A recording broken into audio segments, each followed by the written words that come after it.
Hop, Ça fait bizarre, on va faire une vidéo où on parle de Stallone, mais on va pas parler de Rocky. C'est incroyable. Enfin, on va va en pas en parler parler. on va en parler un tout petit peu quand même à un moment Ouais. concernant En Over fait, the Top, tu vois.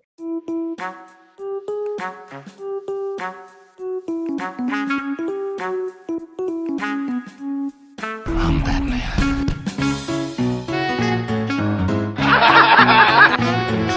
Don't look like I give a damn. With great power comes great responsibility. Again?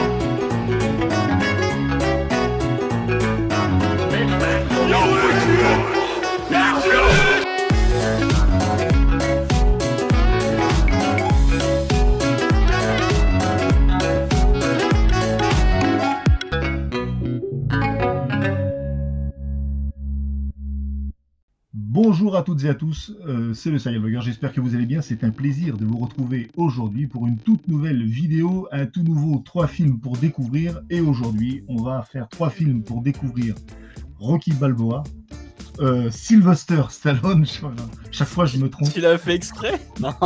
Oui, évidemment. Ah, qu'il est fort, mais qu'il est fort. Ah ouais, là, acting studio. J'y ai cru. Ah oui, non, donc on va pas parler de Rocky Balboa, ou alors juste un tout petit peu, mais vraiment un tout petit peu, parce qu'on peut pas parler de Sylvester Stallone et ne pas parler de Rocky. Bref, on va parler de Sylvester Stallone, et aujourd'hui, eh ben, j'ai appelé la personne qui connaît le mieux l'individu, à mon sens, hein, puisqu'il a fait son mémoire de fin d'études sur le héros vieillissant de Sylvester Stallone. D'ailleurs, la vidéo sera en description, parce que cette vidéo, elle est tellement bien foutue qu'il faut absolument aller la voir. Et j'ai invité donc, vous voyez à côté de moi, l'illustre, le grand, le magnifique, le beau, le sportif, parce que maintenant il faut le dire, le mec se sculpte un corps. Il arrive à mettre du Zara maintenant. Ah ouais, moi j'ai fait pareil. Quand j'ai fait régime, que je suis rentré dans du Zara, du Bershka, j'étais comme un ouf. Comment ça va, Morgane? Bah ça va. Là, pour info, on enregistre ça au matin et je reviens d'une nuit d'internat. Mais j'ai la patate parce qu'on parle de Sylvester Stallone. Et en effet, tu me rappelles que, parce que j'ai revu la vidéo Stallone, et comme je fais du sport depuis, j'ai fait oh putain, il y a 2 Morgan pour le prix d'un dans les anciennes vidéos. Donc alors on a choisi 3 films, enfin je te laisse carte blanche. J'ai dit vas-y, choisis 3 films, de toute façon c'est pas un problème. Moi j'adore tous les films de Stallone, donc il n'y a pas de souci. Je t'ai dit vas-y choisir, et toi tu as choisi 3 films. Donc 3 films, un des années 80, un début 90 et un fin 90. Ouais. Il s'agit de Over the Top, le bras de fer en VF. Oh yeah. Oh yeah. Yeah. Et d'abord, il va y avoir du retournement de question. Putain. Over the Top, Cliffhanger. Voilà. Non, j'ai vraiment des éditions de merde. Hein. Achetez des Blu-ray, les Celle-là, gars. c'était marchand de journaux, ça. Hein. Ouais, c'est ça, c'est le truc à 2 balles, c'est le marchand de journaux. Collection Action. Over the Top, Cliffhanger, et le dernier, Copland, qui est un petit peu moins connu, ouais. mais qui est aussi très intéressant, et on va y revenir. Donc je t'ai demandé tout à l'heure, dans quel ordre tu voulais qu'on en parle. Tu m'as dit on va en parler dans l'ordre chronologique. Donc, la première question, avant de commencer à parler des films, c'est la question qui nous brûle les lèvres à nous tous qui t'écoutons. Pourquoi Sylvester Stallone? Pourquoi Sylvester Stallone? Qu'est-ce qui te plaît chez Stallone, et pourquoi qu'est-ce que tu trouves intéressant chez Sylvester Stallone? Sylvester Stallone, oui ou non? Ses muscles. J'aime bien ses muscles. Non. Non, en fait, c'est ça qui est intéressant. C'est que Stallone, c'est un gars qui certes a du muscle et tout, mais en fait, il est toujours sur un aspect humain. Il y a constamment ce truc où le gars joue pas juste de ses muscles, contrairement à un Chuck Norris par exemple, où clairement, Chuck Norris, tu peux pas trop voir exploiter ce qu'il va raconter dans le scénario ou ce qu'il va raconter humainement, parce que lui c'est clairement genre il y a des méchants, je vais leur buter la gueule. Je mets les pieds où je veux, Little John. Et c'est souvent dans la gueule. Alors que Stallone, c'est toujours un peu plus subtil, moins manichéen, et je trouve qu'il est vraiment cohérent sur sa filmographie. à part quelques films où il se fait plaisir comme Cobra, où là, clairement, bon, ça correspond pas trop à sa vision habituelle. Mais sinon, c'est un gars... Quoi? Arrête ou ma mère va tirer. Ah oui, non, mais tu sais que j'ai toujours pas vu celui-là. Hein. Moi, Faut pas. Doucement, hein. Mais du coup, ouais, c'est un... Et puis, c'est un gars qui a une vision de l'Amérique assez sympa. Je suis pas pro-américain ou anti, hein.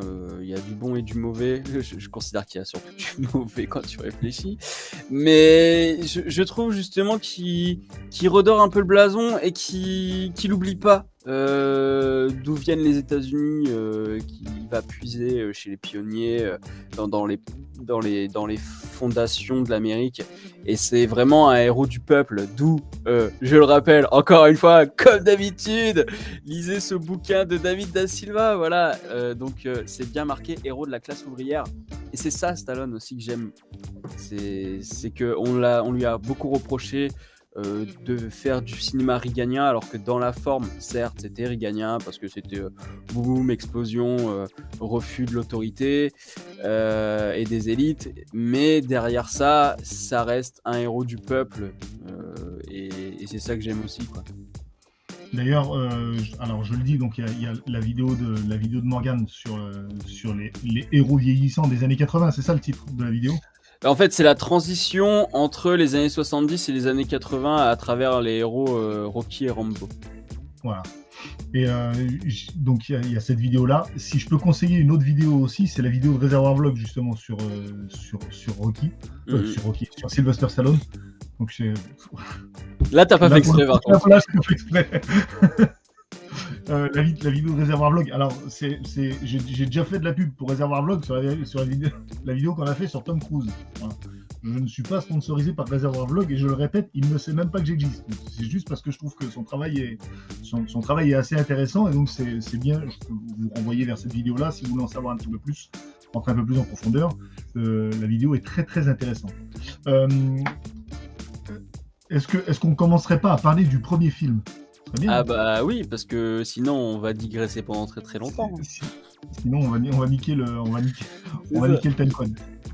Donc le premier film, eh bien, Over the Top, voilà, réalisé par Menahem Golan en 1987. Est-ce que tu peux nous pitcher le film vite fait, Morgan? Alors, je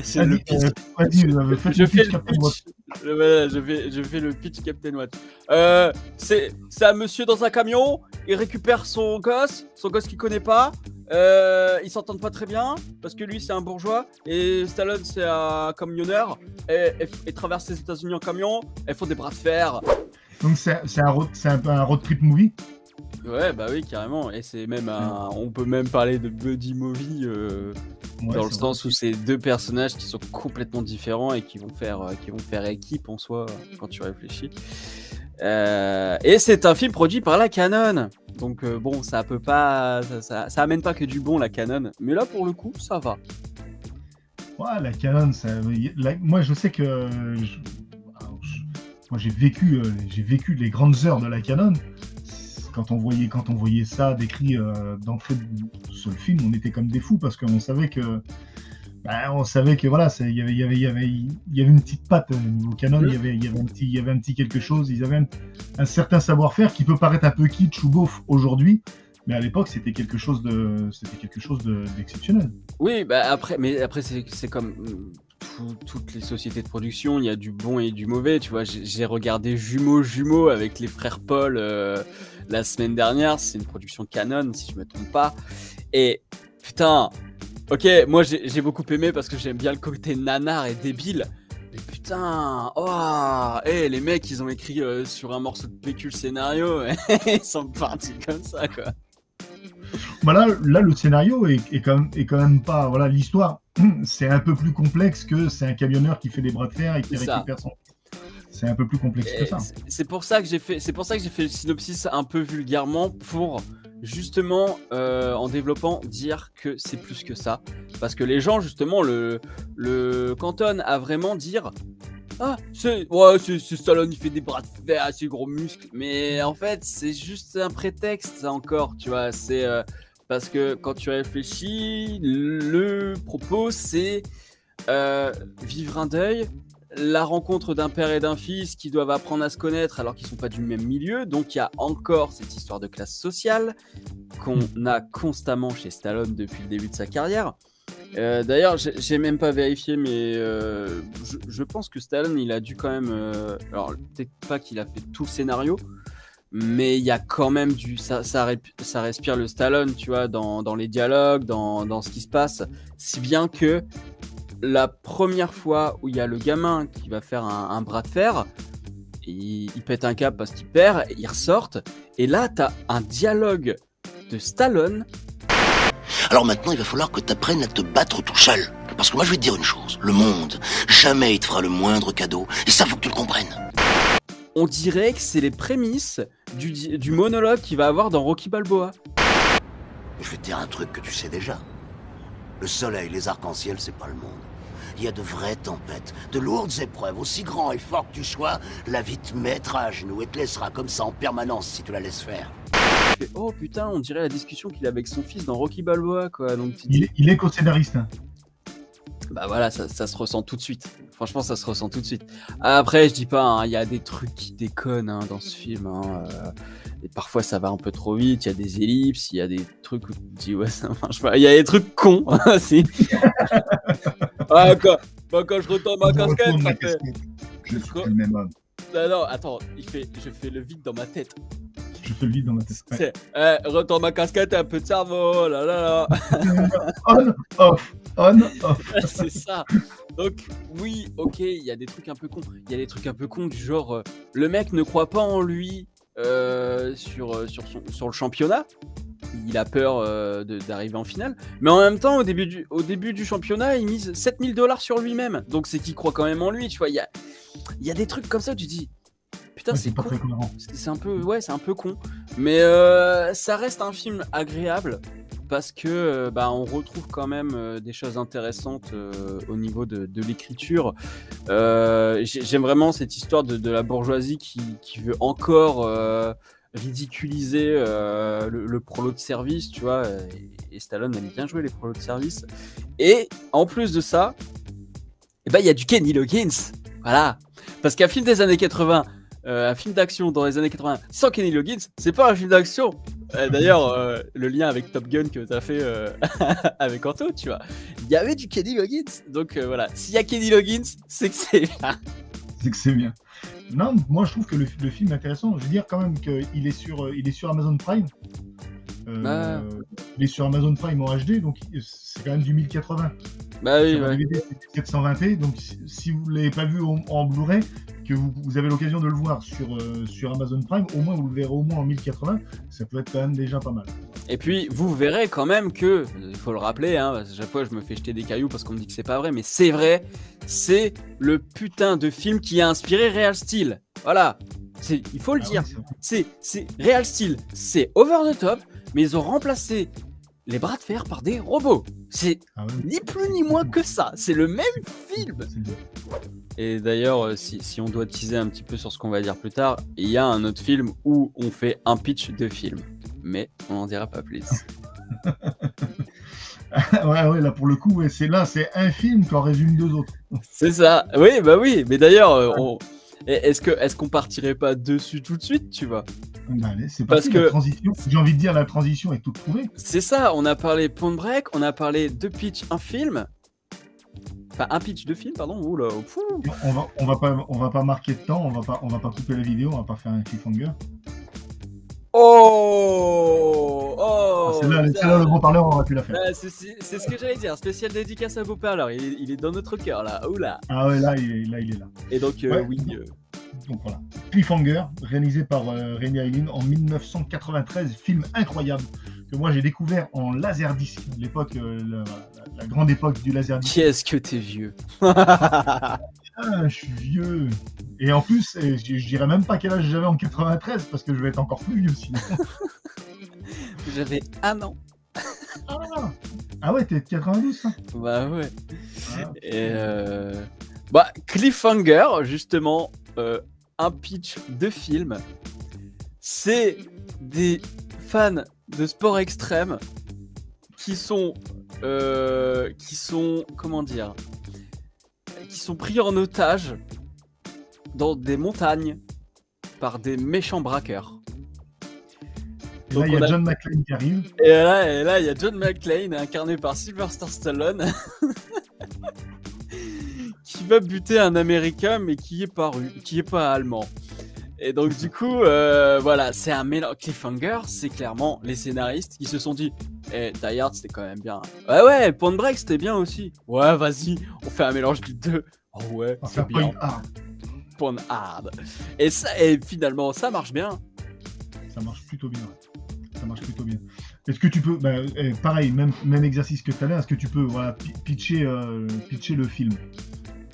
Alors, tout commence par une scène de Ace Ventura. En Afrique. Je te tiens, petit raton laveur. Accroche-toi, petit. Je te tiens. Enfin, je crois que je te tiens. Quoique, tu glisses.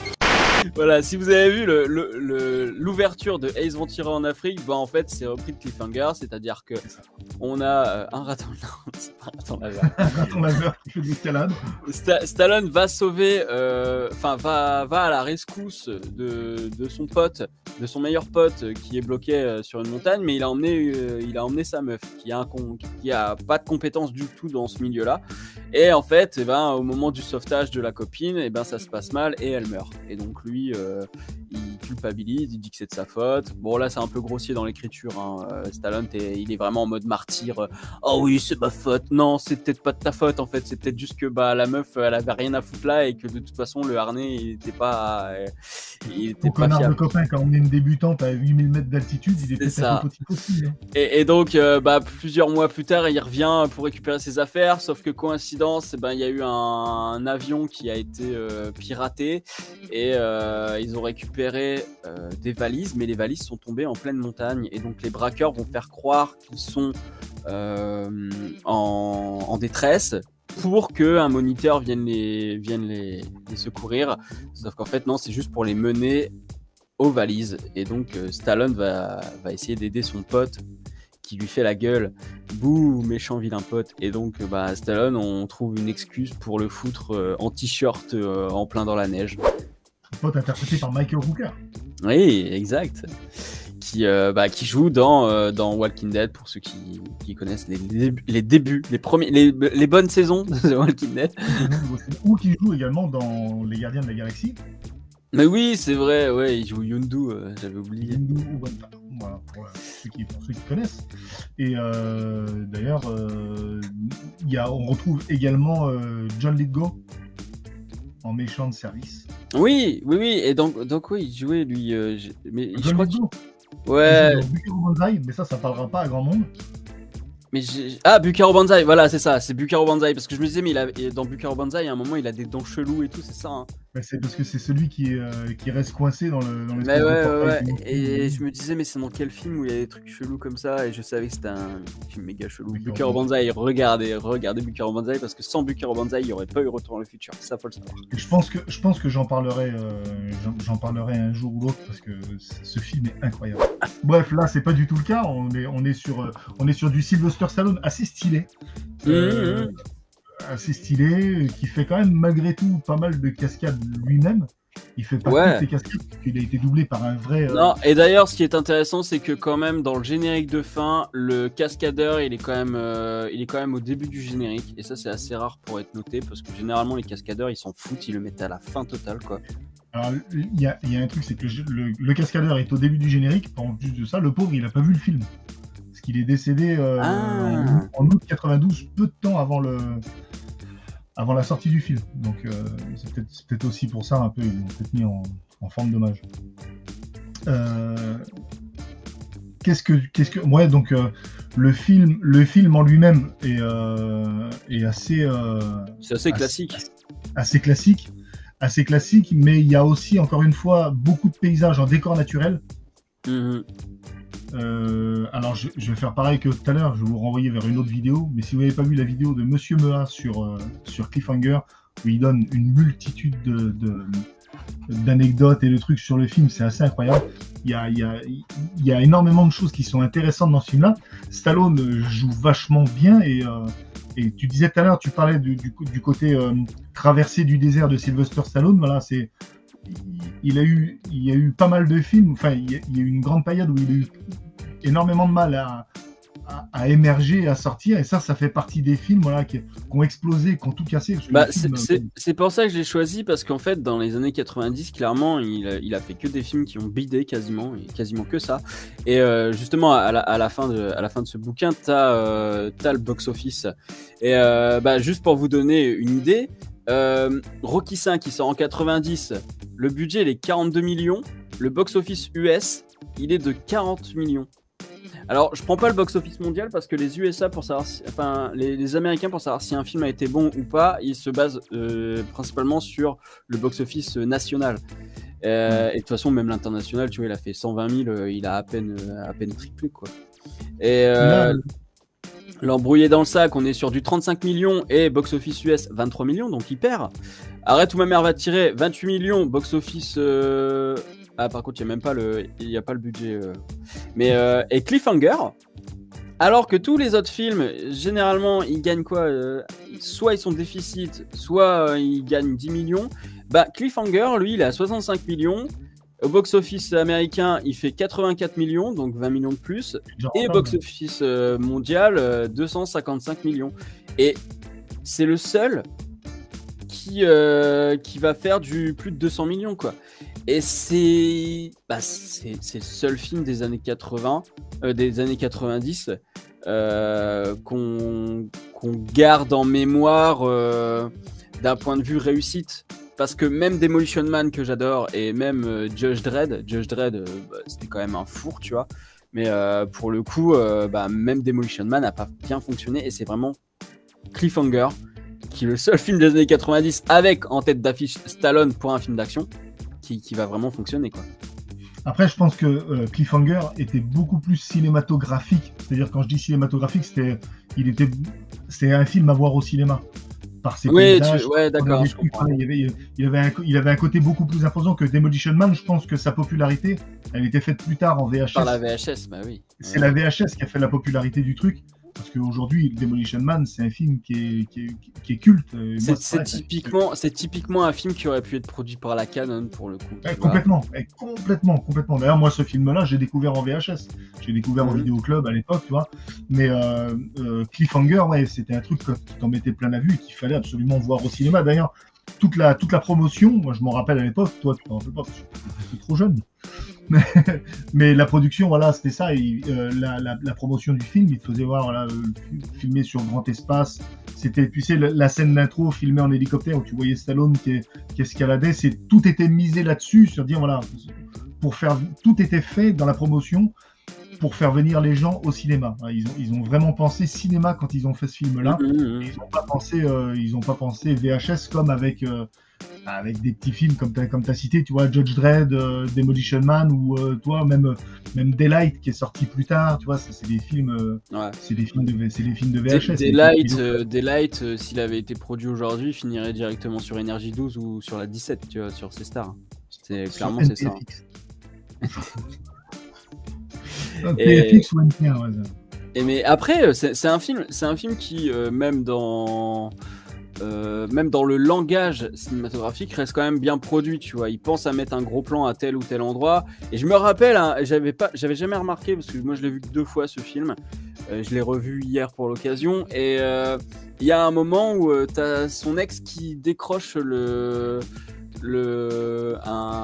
tu vois, ma meuf serait là, elle me bousillerait la tronche parce que je connais pas le nom, mais c'est une sorte de corde que tu accroches au museau du cheval pour le tenir. Hein, le mort? Non. Ok, bah je te fais confiance. Le mort, c'est la. Ah non, la barre non, c'était juste la corde, une sorte de laisse, tu vois, pour qu'elle lui retire.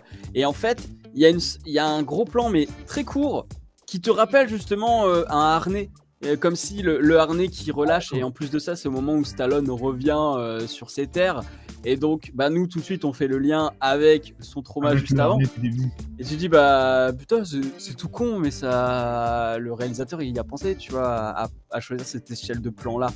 Et même dans le suspense, bah, c'est très bien travaillé au niveau du montage. Après, je trouve pas que c'est un film exceptionnel, parce que bah, certainement que nous, on l'a découvert à la télé. Mais moi, je pense que si je l'avais vu au cinéma, je l'aurais trouvé plus spectaculaire. Mais là, c'est vrai que aujourd'hui, le film, il y a quand même des trucs où là, tu sens derrière que c'est du man painting ou du fond bleu. Il y en a 2-3 quand Il même. y a même un moment où Stallone il tombe d'une petite falaise, et en fait quand il tombe sur la neige il rebondit un petit peu, et tu vois qu'en fait le tapis il fait remonter la neige comme ça, et tu fais là le trucage il est pas ouf hein. Ouais, mais toujours est-il que c'est un film qui reste intéressant pour la si on veut découvrir la carrière de Sylvester Stallone, parce que il a fait d'autres films. C'est pour ça en fait qu'on a choisi ces films-là, parce qu'il a fait d'autres films que Rocky et Expandable, et les gens voilà, ils connaissent beaucoup ces films-là, mais peut-être un petit peu moins ceux-là. Donc Cliffhanger, très intéressant pour découvrir la carrière de Sylvester Stallone. Voilà, un Stallone qui était capable de faire, de jouer des choses aussi intéressantes, même si là il a pas de scène vraiment où il doit jouer. Je veux dire, des scènes d'acting, là, c'est pas là-dedans qu'il va pouvoir. Ça reste un Rambo, dans la montagne. Hein. Mais il y a la musique de Trevor Jones qui joue beaucoup. Et ce qui m'a étonné aussi en le revoyant, c'est que je me suis dit, putain, il y a des moments où Stallone n'est plus là du tout. Ouais. C'est quand même la tête d'affiche, mais il y a un moment où c'est son pote qui a toutes les séquences, et Stallone tu le revois que 10-15 minutes plus tard, et tu te dis putain, ça fait un moment qu'on ne le voit plus à l'écran. Non, très, très, très intéressant. Donc je disais, Stallone où il peut pas déployer tout son jeu d'acteur, contrairement au prochain film dont on va parler. Mais là pour le coup, c'est pas du tout un film d'action. Alors je me rappelle que les gens avaient gueulé parce que quand ils avaient vu ce film-là à sa sortie, ils disaient ouais, qu'est-ce que c'est avec cette merde, Stallone il ne donne pas des coups de poing à la gueule. Et non, parce que pour le coup là c'est un film d'auteur, un film qui a coûté seulement 15 millions de dollars. Seulement, je dis seulement parce que comparé à celui dont on vient de parler, c'était 70 millions avec le budget promo et tout. Donc on était à 65 millions plus 5 millions de promo, je crois, ou un truc comme ça. Là, on est à 15 millions de dollars. Un film réalisé par James Mangold avec un casting qui a 4 étoiles. Parce que tu as Robert De Niro, tu as Harvey Keitel, tu as Robert Patrick, tu as Ray Liotta, ils sont tous. C'est le film, quand j'ai revu le casting, parce que je l'ai revu cette semaine, le film, il y a quand même un casting de malade. Là, tu as toutes les pointures des films un petit peu genre mafia policier, ils sont là. Harvey Keitel, c'est Réservoir Dog. Tu vois Harvey Keitel, c'est Réservoir Dog. Ray Liotta, Les Affranchis. Robert De Niro, on n'en parle même pas. Je veux dire, les mecs sont tous là, quoi. Et ils sont tous allés au moins une fois chez Scorsese, Michael Mann et tout. Enfin, c'est ça, voilà, c'est ça. Les gars sont là. Les gars sont là. Donc ce film-là est incroyable dans sa forme, dans son fond, dans tout. Donc il s'agit de Copland, donc réalisé par James Mangold, et celui-là, pour le coup, c'est vraiment un ovni dans la cinématographie, dans la carrière de Sylvester Stallone. Et je pense que s'il avait réussi vraiment à fonctionner, ce film-là, Stallone aujourd'hui aurait une toute autre carrière, peut-être même une toute autre réputation, parce que dans ce film-là, il est incroyable. Est-ce que tu peux nous en parler vite fait ? Alors, déjà, le pitch, c'est Copland, le titre parle de lui-même, c'est-à-dire qu'on est à New York, et dans le New Jersey, les flics vivent dans une ville où il n'y a que des flics. Et donc, ils font un peu ce qu'ils veulent, hein, clairement, et le shérif, c'est Stallone. Stallone, qui a un petit bidon, qui a pris 20 kilos de gras, pas de muscle. Qui est quoi ? Qui est pas obèse, contrairement à ce que dit dans le pitch, dans le synopsis, c'est marqué qu'il est obèse, et j'aurais aimé qu'il le soit vraiment, parce que la transformation là, Bah, j'y reviendrai plus tard. Et donc, en fait, on se retrouve avec cette ville de flics. Donc, il y a pas mal de ripoux, de corrompus. Et donc, à un moment, il y a un meurtre qui n'est pas vraiment un meurtre, qui est camouflé. Et De Niro enquête sur ces flics qui magouillent. Et Stallone va devoir faire un choix. Ouais, l'IGS, ouais. Et De Niro, il est pas souvent là, mais putain, dès qu'il est là, tu fais putain, bâtard, il est trop bon. Et donc, Stallone va devoir faire un choix. Est-ce qu'il continue à faire comme si de rien n'était, ou alors est-ce que, en âme et conscience, il décide enfin d'arrêter les ripoux. Et donc, c'est un peu ça, ce film. Et bah, je l'ai choisi tout simplement parce que la danse là, il est à contre-emploi, mais à ce niveau-là, c'est incroyable. C'est-à-dire, déjà, il a pris 20 kilos de gras pour le rôle. Ce qui est dommage, c'est que visuellement, on n'accentue pas trop dessus. C'est-à-dire qu'on lui met quand même des t-shirts assez larges et tout. J'aurais quand même aimé voir. Bon, après, il a des épaules comme ça, donc c'est compliqué de. Ouais, mais tu vois, j'aurais préféré des t-shirts peut-être un peu plus moulants, voilà, pour vraiment voir la transformation, mais même dans l'acting, c'est-à-dire que même la démarche en elle-même fait ressentir qu'il a du poids. Voilà, il est plateau quand il marche. Voilà, c'est exactement ça. Et bah, il est sourd, il a pas la lumière à tous les étages quand même, j'ai l'impression. Ou alors il fait croire qu'il l'a pas, mais parce que tu vois, il a un peu genre un peu lent, je trouve. Tu vois, dans sa il est un peu lent, mais moi je l'ai trouvé incroyable. Tu vois, en fait, c'est l'histoire de ce. En fait, les autres ils le maltraitent un peu. C'est l'équivalence. En fait, nous en France, c'est comme si lui il était de la police municipale. Il a passé, parce que c'est un héros local. En fait, on l'apprend un peu plus tard. Quand il était plus jeune, il y a eu un accident de la route. Lui, il a plongé pour sauver la jeune fille qui a fait l'accident. Et en allant la sauver, il a perdu l'ouïe sur une oreille. Il a voulu rentrer dans la police, comme on dirait dans la police nationale, dans la BAC ou un truc comme ça.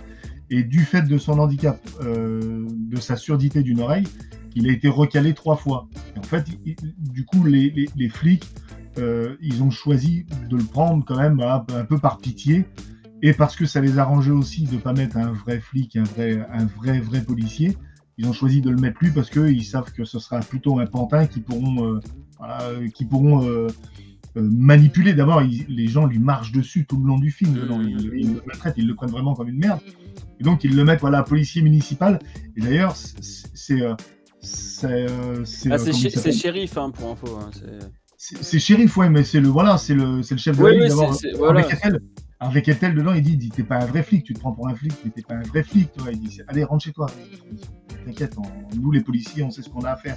Donc ils le prennent vraiment pour une merde tout le long du film. Et lui, voilà, on sent que ça le gonfle et qu'il a vraiment, il a la loi.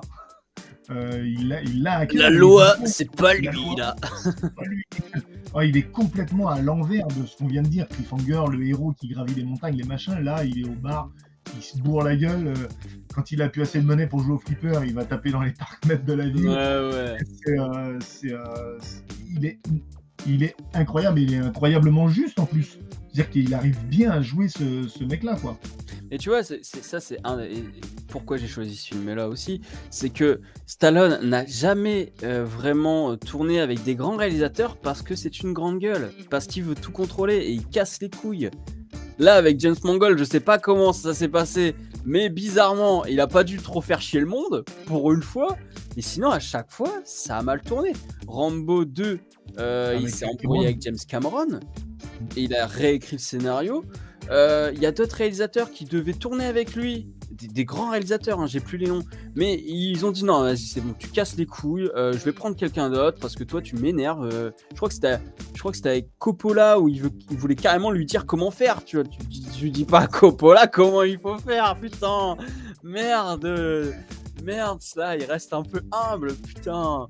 Et c'est Rambo, attends, t'es marrant aussi. Ah toi. Ouais, je sais, mais et du coup, c'est ce genre. Je pense que si Stallone avait été un peu moins pet de couille avec les réals, avec cette volonté de tout contrôler, il aurait fait plus de films comme Copland, clairement. Et ça m'énerve aussi parce que depuis Rambo Last Blood, il a quand même dit je vais faire des films un peu plus que je recherche un peu plus des rôles qui sont en dehors de ce que je fais d'habitude, donc comme Copland. Et là tu vois que bon à mon avis il a fait Expandable.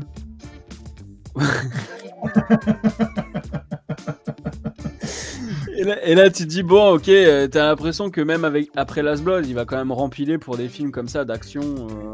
Après maintenant voilà c'est Expandable, c'est Évasion.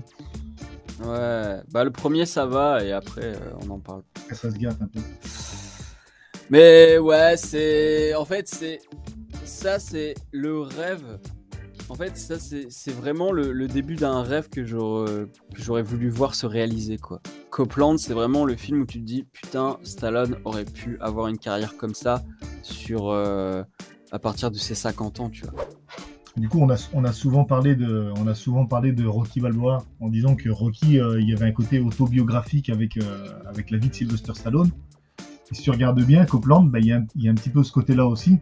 C'est-à-dire qu'au départ, son premier film, le film qui l'a propulsé à la gloire, c'est Rocky. Et en fin de compte, ce film-là, il l'a cantonné à ça et sans pouvoir aller au-delà, et sans pouvoir traverser. Et un petit peu à la même manière que Stallone dans ce film-là, son acte héroïque, en fait, l'a empêché d'aller au-delà de ça et il est resté bloqué à ce qu'il avait fait. Ouais, et finalement, il se dépasse pour essayer d'accéder à ça. Et donc, quand Copland, c'est quand il se dépasse. Et il se dépasse justement en prenant du poids, tu vois, en allant à contre-emploi et tout. Et donc, voilà. Et donc moi, je trouve qu'il y a aussi. Du coup, De Niro, ce serait un peu James Mangold qui lui tend la main, alors Exactement. Que tous les autres flics, c'est plutôt les mecs qui sont en train de lui dire non, mais de toute façon, faut que tu fasses que ça. Le producteur et le public. Et le public, faut pas l'oublier. Parce que c'est le public aussi, à chaque fois qu'il a essayé de faire autre chose, le public, il lui a dit non. Il y en avait le même problème avec La Taverne de l'Enfer. Alors, ok, La Taverne de l'Enfer, c'était pas ouf, hein. Je dis pas le contraire. Il était... Déjà, rien que l'intro au ralenti où il saute de toit en toit, j'ai fait... mais elle s'arrête quand même quand cette intro, là, j'en peux plus. Mais tu vois, je trouve qu'il a voulu tenter quelque chose et les gens lui ont dit non. On veut du Rocky. Donc il a refait Rocky 2 derrière, tu vois. Et ça a été toujours ça, sa carrière. À chaque fois qu'il a essayé de faire autre chose, quand il a voulu faire de la comédie d'action avec Demolition Man, ça s'est cassé la gueule. Et ben il est reparti sur des trucs, plus bourrins, tu vois. Stallone est un bourrin. Stallone est un bourrin. C'est tout ce qu'on retient. Mais pas que la preuve en est avec ce film-là, où là il est capable de faire également d'autres trucs. Donc voilà. Allez voir Copland. Copland, je l'ai vu où, moi? Je l'ai vu sur MyCanal. Oui, il est sur Canal. Ouais. Il est sur MyCanal, donc je l'ai vu sur MyCanal. Donc, de toute façon, vous pouvez savoir où sont disponibles les films en allant sur les fiches des films sur CaptainWatch.com. Voilà. Et non, mais c'est vrai que j'oublie trop souvent de le faire, mais c'est vrai que. Surtout que tu mets tes vidéos toi dessus, donc tu devrais le dire. Ouais, non, mais c'est vrai en plus. Mais du coup, maintenant j'ai un peu ce réflexe-là. Je vais faire la minute pub pour Captain Watch.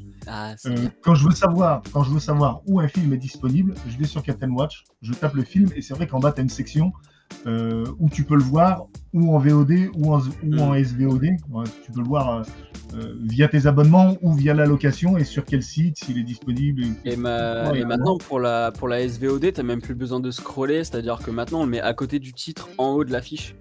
D'accord. Donc ça te fait un gain de temps aussi, tu as juste à cliquer, puis pouf, ça démarre. Ouais. Donc c'est vachement bien, vachement pratique. Et puis voilà, on peut en plus de ça recevoir. D'abord, j'ai reçu des défis, il faut que je regarde.